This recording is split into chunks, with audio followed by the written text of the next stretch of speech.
அண்மைச் செய்தி.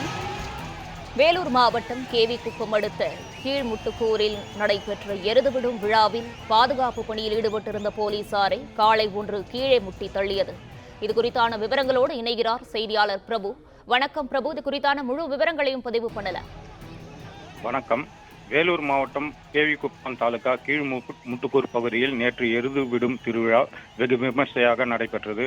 அப்பொழுது எருது விடும் திருவிழாவில் காளைகள் செல்லும் பாதையில் ஏராளமான பொதுமக்கள் நின்றதால் காவல்துறையினர் இளைஞர்களை வெளியேறும்படி எச்சரித்தனர். யாரும் அதனை பொருட்படுத்தாமல் காளைகள் செல்லும் ஓடுபாதையில் நின்றபடியே இருந்ததால் காவல்துறையினர் இளைஞர்களை அப்புறப்படுத்தும் பணியில் ஈடுபட்டு கொண்டிருந்த பொழுது திடீரென காளை ஒன்று ஓடி வந்து காவல்துறையினர் மீது மோதியதில் காவலர் ஒருவர் தூக்கி வீசப்பட்டார். நல்வாய்ப்பாக அவருக்கு பெரிய அளவிலான காயம் ஏதும் ஏற்படவில்லை. உடனடியாக காவல்துறையினர் அப்பகுதியில் தடியடி நடத்தி காளை செல்லும் ஓடுபாதையில் உள்ள இளைஞர்களை அப்புறப்படுத்தினர். இதனால் அப்பகுதியில் சிறிது நேரம் பரபரப்பு ஏற்பட்டது. இச்சம்பவம் குறித்தான காட்சிகள் தற்போது வெளியாகி உள்ளது.